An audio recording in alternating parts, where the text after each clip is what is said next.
How to change ABN AMRO debit card PIN. Follow my instructions if you want to update your ABN AMRO debit card PIN. The process is quick and secure. Changing your PIN helps protect your account and gives you a code that's easier to remember.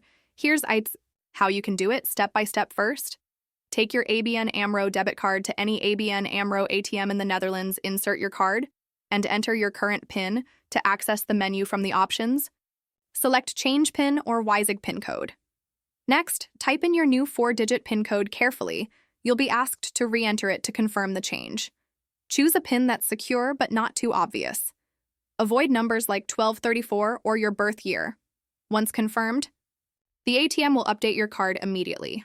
From that moment, you can use your new PIN for withdrawals and purchases.